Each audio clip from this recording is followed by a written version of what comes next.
Salut, j'espère que vous allez bien. Voici déjà arrivé la 40e vidéo. J'espère que depuis 40 semaines, d'abord vous êtes fidèles et qu'ensuite ces vidéos vous sont utiles, autant dans votre vie personnelle que dans votre vie professionnelle. Le sujet du jour.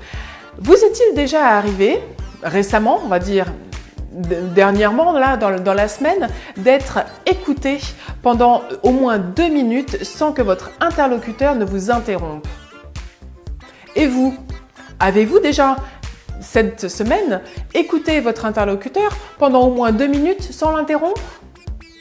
Savez-vous ce que l'écoute permet de délivrer comme message pour renforcer justement ce qui est dit?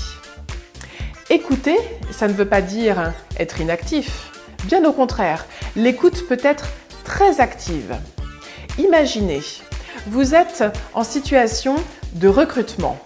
Vous êtes le responsable à la recherche donc d'un nouveau salarié. Vous expliquez le job description et vous avez en face de vous votre candidat au poste.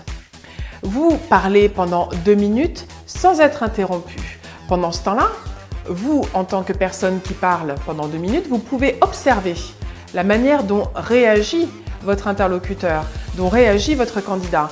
Est-ce qu'il va dodeliner de la tête, d'avant en arrière, dire oui, dire non? Est-ce qu'il va froncer les sourcils? Est-ce qu'il va se reculer dans sa chaise ou bien au contraire s'avancer? Est-ce qu'il va prendre des notes? Toutes ces informations, ce sont des messages pour vous, recruteurs, qui recherchez quelqu'un pour votre poste. Ce sont des messages que vous devez décrypter et auxquels vous devez être attentif. Forcément, lorsque vous exposez un projet, vous allez chercher l'adhésion, vous allez chercher le dynamisme. Et c'est souvent dans ce qui n'est pas dit que les messages les plus importants se dissimulent. Autre situation. Imaginez que vous êtes en situation de brief client. Vous êtes celui qui recevait le brief. Votre client va vous expliquer son projet.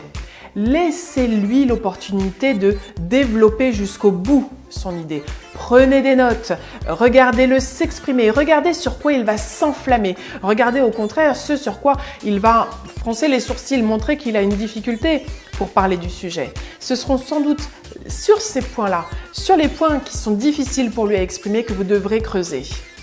L'écoute attentive permet de délivrer de nombreux messages. Alors, petit exercice pour la semaine à venir, laissez parler pendant au moins 2 minutes vos interlocuteurs et soyez attentifs à ceux qui vous laissent justement vous exprimer. Sans doute sont-ils de bons observateurs.